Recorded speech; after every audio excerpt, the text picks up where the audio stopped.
ചെവിയുടെ മാംസളമായ ഭാഗം അഥവാ കമ്മലിടുന്ന ഭാഗം എല്ലാവരിലും വ്യത്യസ്തമായിരിക്കും. ഇവയുടെ ആകൃതിയും വലിപ്പവും നോക്കി ഭാഗ്യം നിർണ്ണയിക്കാൻ കഴിയുമെന്ന് പറയുന്നു. സാമുദ്രിക ശാസ്ത്രപ്രകാരം ഒരു മനുഷ്യൻ വളരുന്നതിനൊപ്പം അവൻ്റെ ചെവിയും വളരുന്നു. ഇതനുസരിച്ച് നിങ്ങളുടെ ഭാഗ്യം നിർണ്ണയിക്കാൻ കഴിയും. ചെവിയുടെ താഴ്ഭാഗം വൃത്താകൃതിയിലാണെങ്കിൽ ഇത്തരക്കാർ ബന്ധങ്ങൾക്ക് കൂടുതൽ വില നൽകുന്നവരായിരിക്കും. ഇവർക്ക് ആഗ്രഹങ്ങൾ പൂർത്തീകരിക്കാൻ കഴിയുമെന്നും ഇവർ ഭാഗ്യമുള്ളവരാണെന്നും സാമുദ്രിക ശാസ്ത്രം പറയുന്നു. ചെവിയുടെ താഴ്ഭാഗം ചതുരാകൃതിയിലാണെങ്കിൽ ഇവരെ തേടി ഭാഗ്യമെത്തും. സ്വഭാവം കൊണ്ട് ഇവർ സമ്പന്നരായിത്തീരും.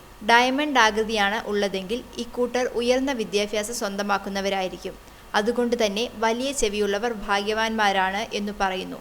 ചെവിയുടെ താഴ്ഭാഗം അർദ്ധവൃത്താകൃതിയിലാണെങ്കിൽ ഏതു തരത്തിലും ആഗ്രഹിച്ച ലക്ഷ്യം സ്വന്തമാക്കുന്നവരായിരിക്കും. ദൈവാനുഗ്രഹം ഇവരുടെ കൂടപ്പിറപ്പായിരിക്കും എന്നും പറയുന്നു. ദീർഘചതുരാകൃതിയിൽ ചെവിയുള്ളവർ ഉയർന്ന സ്ഥാനമാനങ്ങൾ ആഗ്രഹിക്കുന്നവരും സാമാന്യ ബുദ്ധിക്ക് നിരക്കാത്ത കാര്യങ്ങൾ ചെയ്യുന്നവരുമായിരിക്കും.